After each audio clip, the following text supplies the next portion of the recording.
Selamat datang di ITB, selamat datang di FSRD, Fakultas Seni Rupa dan Desain, didirikan tahun 1947 dan 2017 genaplah fakultas itu sekitar 70 tahun.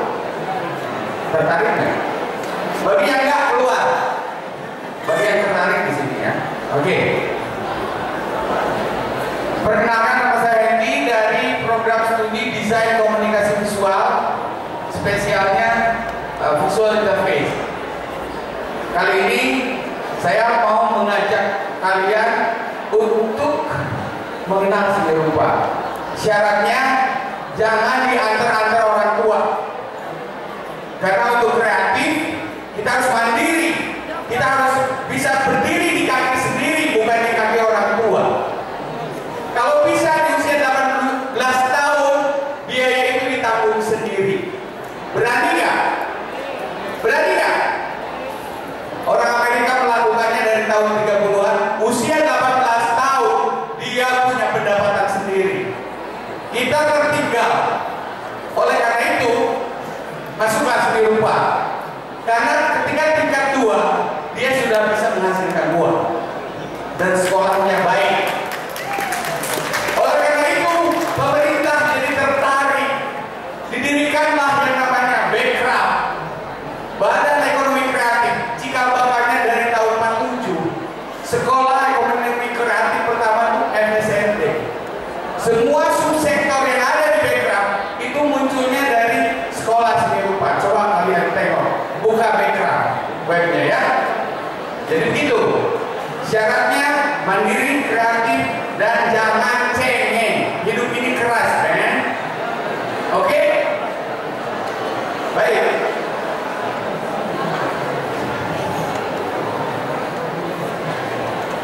Kenapa Pak? Ini lingkungan ITB pada umumnya, dan ITB akan mengembangkan multi kampus. Selain di sini, kalian akan juga dikirim di Jatinangor, sekitar kurang lebih 600 orang TPP akan ditaruh di sana. Terus kemudian ada yang di Cirebon, nanti ada yang di Walini dan lain sebagainya. Kemudian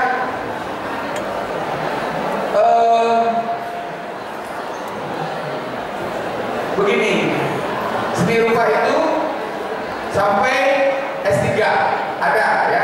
Jangan takut kalau kalian mau jadi profesor pertama desain komunikasi visual, kalian bisa di tahun 2030 insya Allah ya. Sejarahnya seperti ini, dari 47 hingga sekarang, dan tahun 2017 akan menjadi usianya sekitar 70 tahun ya. Dulu tuh awalnya Ries Mulder dan teman-teman Belanda mendirikan seni rupa sebagai guru gambar. Lama-kelamaan jadi sebuah profesi, lama-kelamaan berkembanglah ilmu menjadi beberapa cabang prodi dan seni dan desain. Sekarang ini bertambah dan ceria ya. Lewat aja yang gini-gini kalian bisa buka di web. Ini gedung baru, kalian coba nanti jalan-jalan ke belakang. Di sini namanya CAD, di sana namanya CADL. Di sana lantainya kurang lebih 8 lantai, dan yang ini sebelah samping sebelah sana kalian bisa lihat. Nah, cara ujiannya gampang. Pertama, kalian harus mampu menggambar. Menggambar adalah satu bentuk penelitian ekspresi dan pikiran kalian selain menulis dan berhitung. Saya sangat sedih negara ini telah mengajak kita ke jalan yang salah, bahwa ilmu eksak adalah nomor 1. Enggak. Di zaman ini ilmu eksak tidak bisa berkembang tanpa ada yang namanya ilmu sosial, ilmu kemanusiaan, ilmu estetika. Kalian kacamata bisa berubah-ubah, baju bisa berubah-ubah dengan teknologi nano dan lain sebagainya. Kalau tidak dimanusiakan, tidak akan laku, men. Ya, seperti itu. Ini 2 jalur. Kalau SNPTN ini, kalian dari sekarang membuat karya. Seminggu sekali diukuran buat tentang landscape,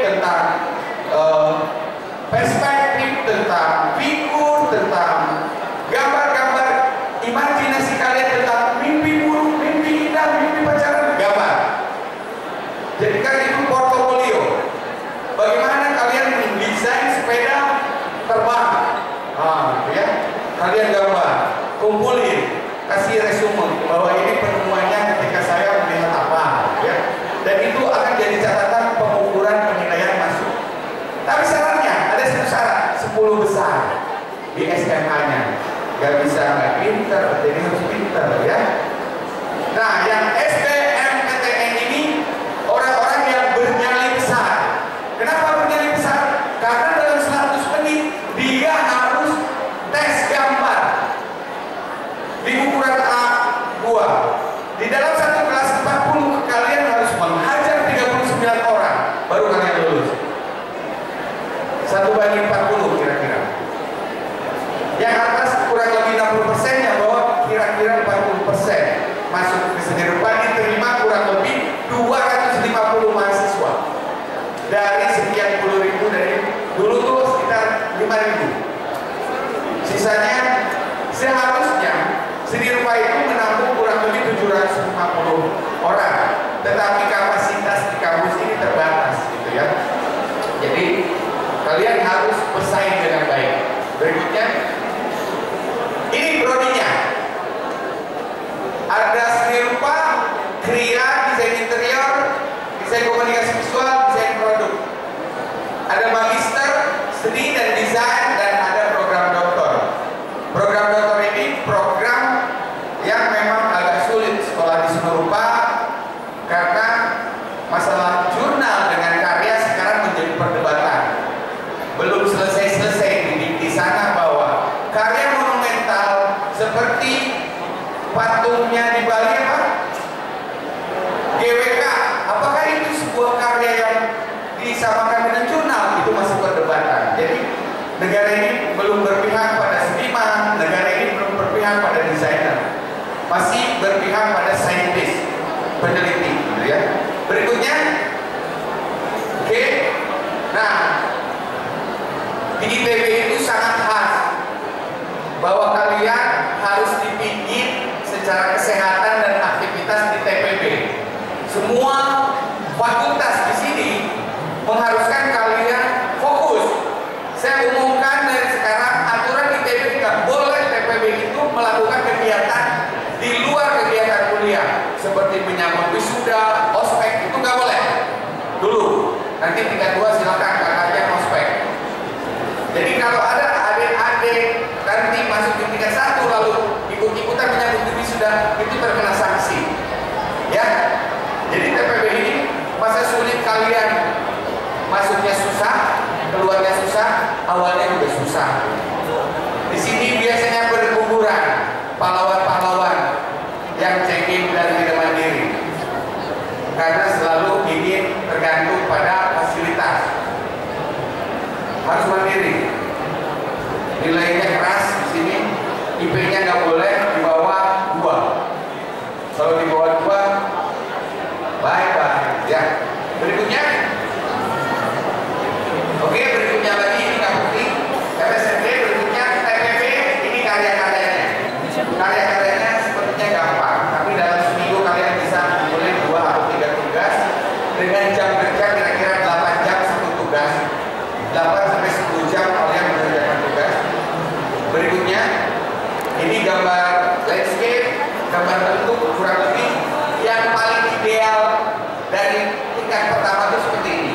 Berikutnya, biasanya kami di tingkat 1 itu pameran seperti ini. Karya-karya kalian dipublish di gedung ini, dipresentasikan untuk memperebutkan prodi. Kalau kalian dibilang desain, kalian ingin ke desain produk, karya-karya kalian harus bagus, karya-karya kalian harus keren, minimal AB, maksimal A+. Keren kan? Keren ya.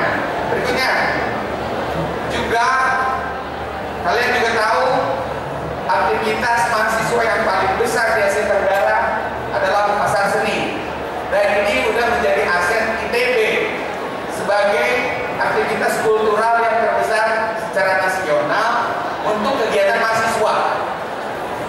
Dan ini juga di diawali di tahun 52. Ya, barang tentu itu jadi besar ya. Berikutnya, ini Kriya, karyanya kurang lebih seperti ini. Ini seni rupa. Seni rupa itu makhluk ajaib, seniman. Karyanya tidak tergantung oleh orang pesanan. Karyanya dari biaya produksi cuma 2 juta tiba-tiba 2 miliar harganya. Coba kalian search seniman-seniman nasional dan internasional Indonesia, harganya misalnya Agus Wage, Ade Virus, Nyoman Warta, apa lagi? Banyak. Indahlah, karya-karyanya di atas 400 juta hanya dengan satu frame 2 kali 2 meter. Berikutnya, ini karya patung yang kalian suka lewat tuh, lewat ke tempat-tempat public space, kalian akan berkarya sesuai dengan kemampuan sculpture. Berikutnya, ini karya-karyanya ya, karya seni. Berikutnya, terus ini karya-karya seni rupa yang cukup yang cukup terkenal. Berikutnya, sekarang Kriya ini bergerak di bidang pengembangan tekstil, keramik, dan ke depan logam dan kayu. Berikutnya, dia mengekspos bagaimana industri, bagaimana tekstil itu dikembangkan, bagaimana kultur itu diangkat menjadi nilai-nilai kekinian. Ya.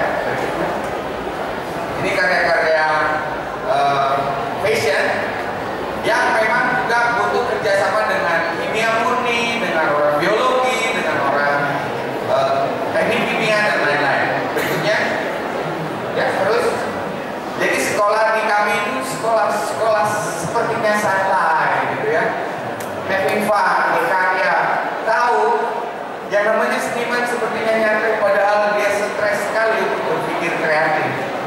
Ya, sampai dia lupa diri, akhirnya rambutnya panjang, punya jembros, gitu ya, karena dia terlalu tekun berpikir. Gitu. Mohon maaf, lingkungannya jadi tidak terperhatikan. Gitu ya. Berikutnya, terus, nah sekarang desain interior, bagaimana konsep dan desain tentang ruang yang ditinggali oleh umat manusia, baik public space, personal maupun ruang-ruang untuk rumah sakit. Berikutnya, ini misalnya PA-nya tentang ruang TK, ruang sekolah SD, ada lain sebagainya. Berikutnya, kita lihat karyanya. Coba lihat, itu tempat bagaimana tempat kafe kita jadikan sesuatu yang berbeda, dirancang, kemudian siapa penggunanya dan bahannya seperti apa, ini di daerah mana, propiskah, tempat musikkah, dan lain sebagainya. Berikutnya, bagaimana ruang-ruang kayak DPR, ruang-ruang kenegaraan itu didesain. Bagaimana arsitek bersatu dengan interior, arsiteknya keren seperti ini, orang Belanda menciptakan interior yang sangat terkagum-kagum dunia, akhirnya jadi sesuatu yang heritage, ya. Berikutnya, terus kalian akan mengerjakan biasanya anak produk dan desain interior, pekerjaannya banyak, ya, dan melulu hitung-hitungan tentang perspektif, tentang bagaimana proporsi itu, perhitungan matematisnya mesti ada di dalam ilmu interior dan produk. Berikutnya, desain produk. Bagaimana kita menciptakan desain industri yang base-nya dari local value, dari kultur kita, misalnya bambu, kayu, rotan.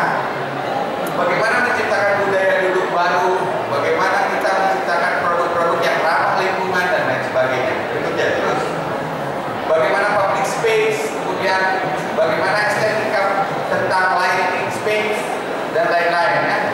Sampai juga pada alat peran dan alat rumah tangga. Kalau alat peran pindah juga ada beberapa alumni produk yang di sana, dia punya senjata, gitu ya. Oke. Ada juga model-model bagaimana membuat produk-produk mainan atau produk edukasi. Terus bagaimana juga menciptakan budaya duduk dengan menciptakan karya-karya industri barang-barang rumah tangga, gitu ya. Dan dari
melihat layar, kemudian diajarin musik dan lain sebagainya dengan menggunakan itu. Dan riset-riset ini tentunya ditunjang kerjasama dengan STEI, Sekolah Tinggi Elektro dan Informatik. Itu biasanya kita ada konsultannya dari teknik untuk bicara engine, untuk bicara hal-hal yang sifatnya engineering. Berikutnya, oke, program magister dilewat aja. Ini mah nanti S1 aja belum selesai, gimana ngomongin S2, lewat aja. Terus ya. Oke, lanjut. Udah ya? Belum. Nah, ini karya-karya. Nah, ini yang menarik. Ini karya S2, karyanya aja yang kita lihat ya. Ini ada sebuah dia menciptakan, kalau nonton itu sambil tiduran, terus melihat kayak kita melihat dunia. Risetnya tentang bagaimana konsep layar yang menjadi membulat, gitu ya. Ini menarik sekali dan ini penelitian yang diunggulkan di wilayah multimedia. Berikutnya, bagaimana karya-karya wayang digitalisasi menjadi sebuah permainan-permainan seperti permainan wayang Cirebon dan lain sebagainya. Berikutnya, nah ini pekerjaan kerjasama antara game dengan desain produk. Berikutnya, ini yang menarik. Bagaimana orang pria tekstil bekerjasama dengan teknik kimia menciptakan kain yang dikembangkan oleh bakteri. Jadi warna itu dikembangkan dengan bagaimana bakteri itu menciptakan motif yang sangat menarik. Ini riset S2. Berikutnya, terus. Nah, ini karya-karyanya seperti ini dan tidak membahayakan. Bahkan di riset secara kesehatannya mungkin S3-nya akan diproduksi. Berikutnya, ini hasil-hasilnya.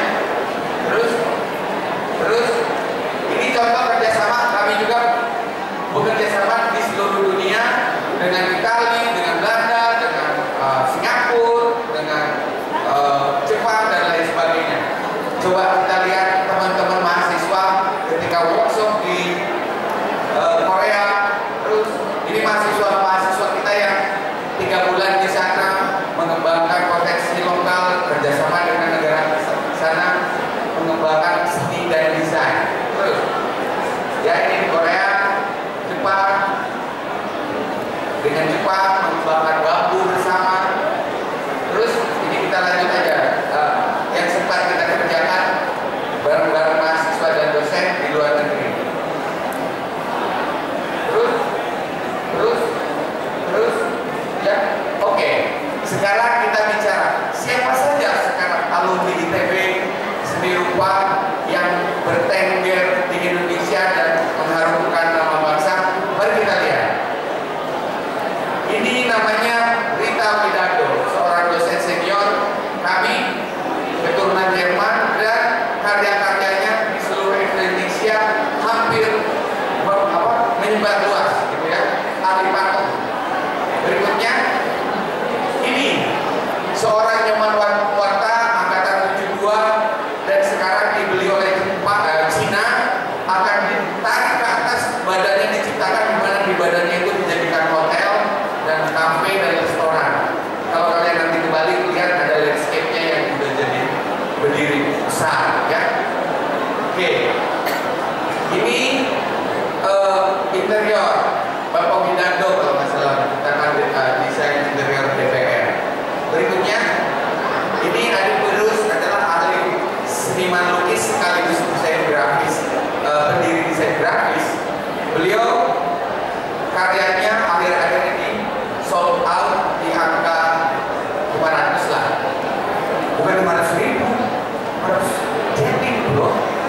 Berikutnya, Setiawan Sabana, seorang profesor, salah seorang profesor seni rupa yang memang dia kepakarannya di bidang mengolah dan mengeksplorasikan kertas dan kenusantaraan, riset-risetnya tentang kenusantaraan. Berikutnya, Sunario. Siapa yang nggak kenal dengan Sunario, yang dia punya yang namanya galeri di sebelah sana yang ada kafenya kalau nggak salah ya. Kalian suka nongkrong di sana. Patung-patung yang kamu lihat ini adalah karya beliau. Di Unpad, ya, itu di mana ya?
ini seorang tomboy ini, dia berhasil menciptakan ilustrasi di kelas dunia. Dia di-hire oleh Marvel.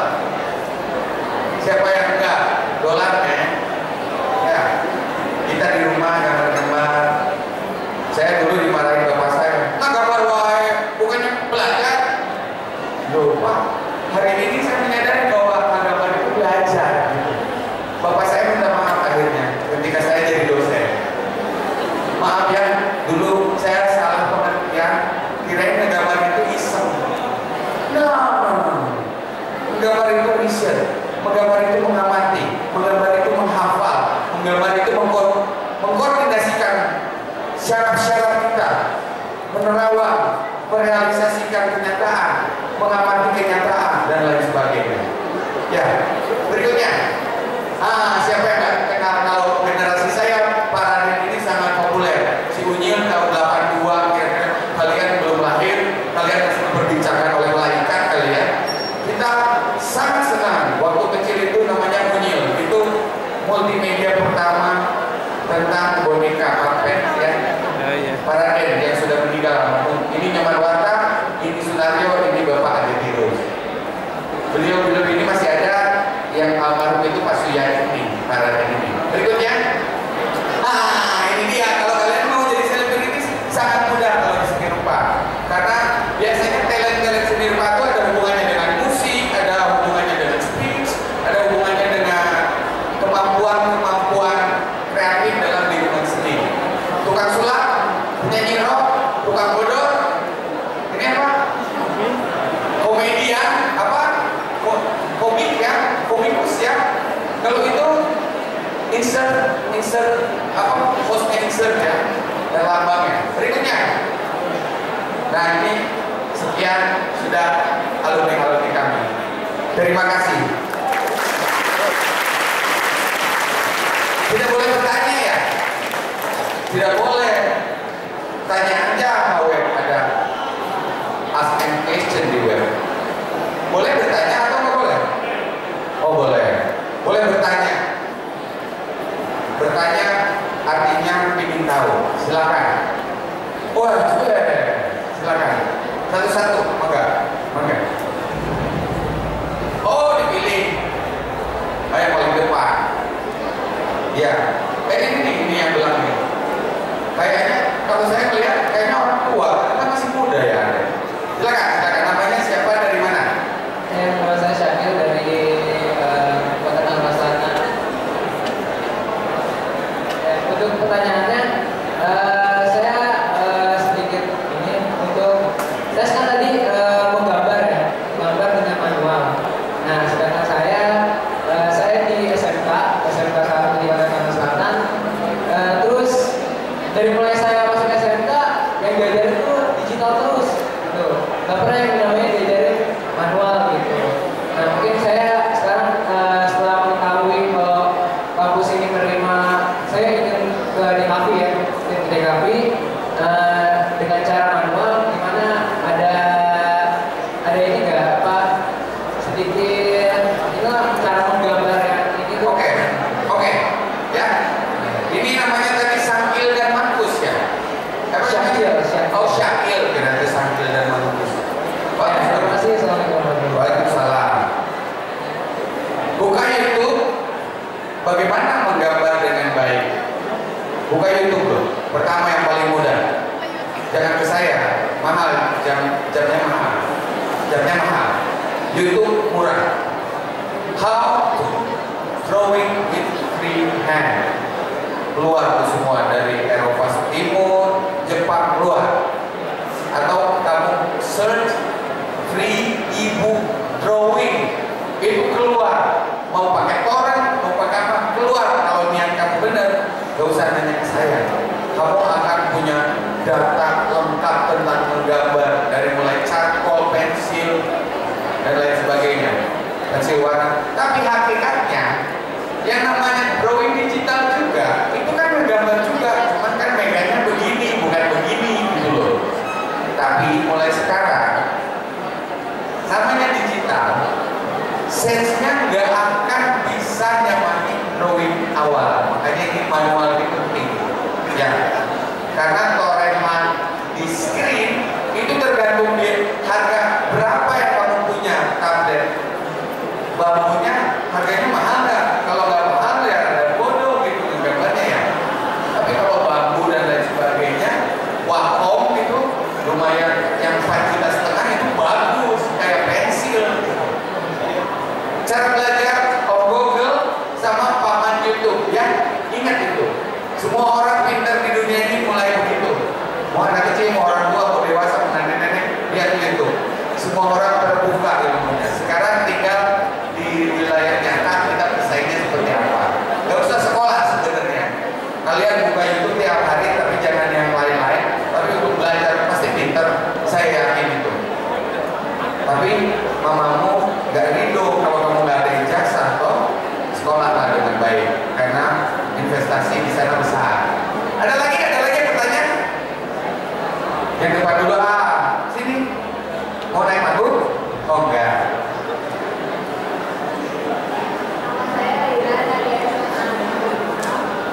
Tidak.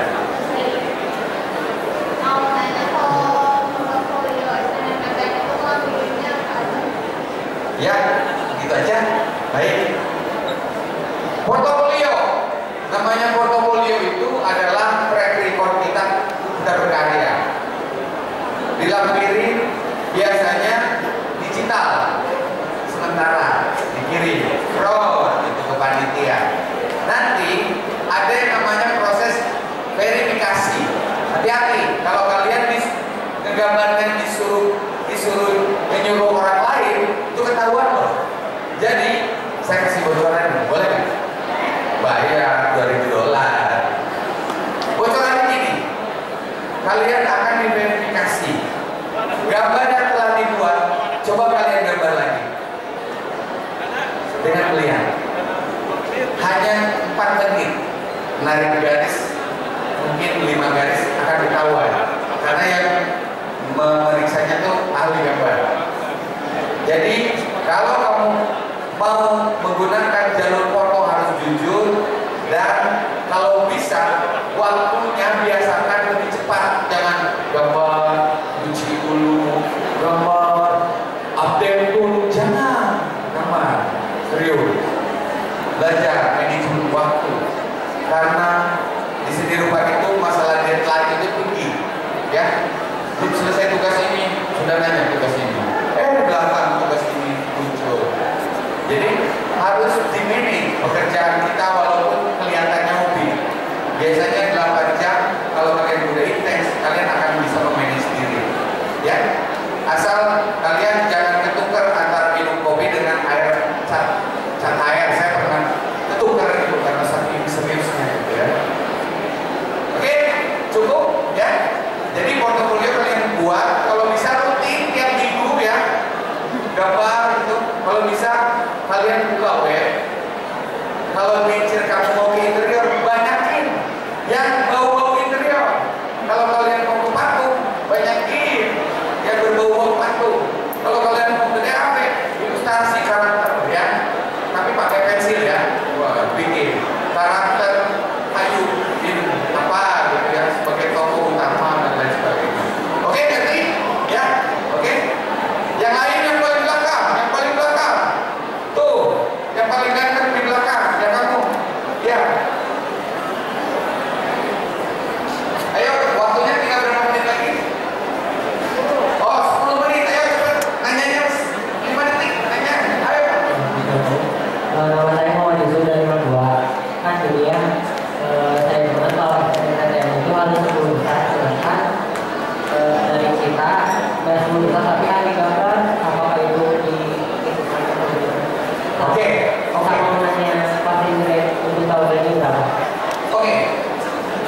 Padahal itu kamu udah manage 25 menit untuk finishing. Karena kamu di rumah udah latihan 75 menit. Harus penuh. Syaratnya ini kasih bocoran lagi, $2.000 lagi. Gambar A2 yang nggak pernah selesai itu tanda nggak lulus, nggak selesai, itu syarat. Yang selesai itu dikumpulin dulu, baru yang bagus, baru yang komunikasinya bagus, baru yang estetikanya bagus, baru yang grafisnya tuh artistik banget. 75 menit latihan di rumah. Bagi yang 0-10 besar, jangan patah arang. Kalian belajar gambar dengan keren, gambarnya di bawah 75 menit, selebihnya having fun untuk menegaskan finishing, kasih nama di belakang. Oke? Jangan pundung ya, kalau karena nggak pintar ya. Kamu harus, ternyata kepintaran kamu di yang lain boleh. Gak apa-apa, itu karena sistem. Saya juga nggak setuju. Karena orang pintar di Excel belum tentu dia jago gambar seperti kamu kan. Makanya di ITB bikin 2 aturan tadi ya. Dan kita tesnya bisa di Jogja, di Jakarta, tidak di Bandung saja. Di ITS sana bisa, kalau bagi orang Surabaya ya. Cukup menjawab? Berapa orang lagi nih? Satu lagi yang di tengah, di tengah, di tengah. Ini yang kacamata. Pasti pertanyaan yang bermutu nih. Ayo, main di mana? Gak ada.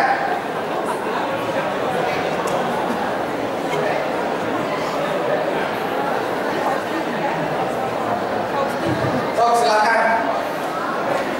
Kamu kenalan ya sama cowoknya. Oke. Ya, assalamualaikum warahmatullahi wabarakatuh. Saya Nabila. Aku nanya kalau misalnya sudah masuk suatu prodi, terus di tengah jalan dia merasa nggak seret atau merasa salah jurusan. Betul, teman-teman pindah prodi ya? Oh enggak, ya. So, pindah prodi. Oke, itu aja. Iya, begitu. Kasus-kasus spesial seperti itu sering terjadi karena memang salah mengasumsikan jiwa kita. Misalnya di desain ternyata saya itu pelukis, saya nggak bisa dikekang dengan permintaan klien. Biasanya orang-orang itu syaratnya IP-nya harus di atas 3. Itu syarat. Kalian bisa akses prodi yang lain dengan turun kelas. Turun kelas.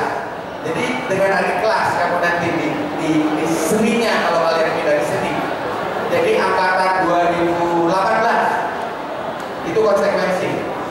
Kenapa begitu? Karena kalian harus start dengan pendidikan dasar prodi. Kalau kamu langsung advance kan ada yang kelewat. Ya. Dan saran pindah nggak boleh di tengah ketika tingkat 3, harus tingkat 2. Gak boleh kalau udah tingkat 3 udah kolot gitu, udah senior, udah ospek berkali-kali, udah cagotan gitu, nggak bisa dibalikin lagi ke tingkat 2 ya. Oke, dijawab? Oke. Bisa tanya lagi? Satu lagi. Nah ini, silakan. Terakhir ya, kalau kalian mau nanya, mau ngobrol, kalian tanya ke booth kami. Boleh ditanyakan ya. Ada brosurnya, ambil gitu ya, buka brosur dan lain-lain. Silakan. Saya dari Syifra dari Jakarta mau nanya kalau jalur SNMPTN itu kan ada akademik sama ada portofolionya. Nah itu bobotnya dua-duanya sama atau ada yang lebih tinggi kayak nilai itu lebih tinggi atau gambarnya kalau gambarnya bagus lebih tinggi gitu bobotnya? Kalau sekolah di matematik, tentunya matematiknya yang akan diprioritaskan. Kalau sekolah di biologi, tentunya mata kuliah mikrobiologinya akan dinilai. Logikanya, kalau kalian masuk seni rupa, artinya portofolionya bobotnya pasti lebih tinggi dong. Nilai akademik SMA itu udah proof, udah given di sekolahnya ya, menyatakan dia 10 besar. Tetapi itu akan menjadi pertimbangan, khususnya bahasa. Itu bakal jadi perhitungan gitu ya. Terus kemudian etika moral itu juga akan menjadi perhitungan. Tapi presentasinya kayak aksesoris di baju gitu loh, bukan kerudungnya, tapi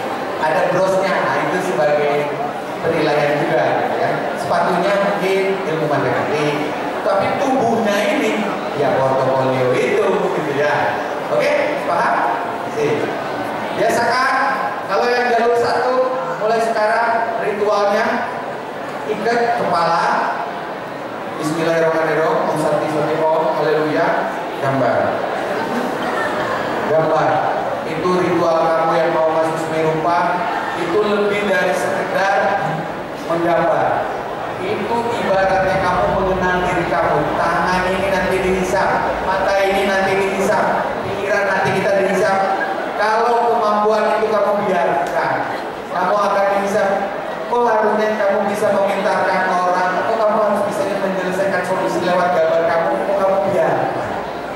Ya, mulai sekarang hargailah itu adalah aset terpenting. Oke?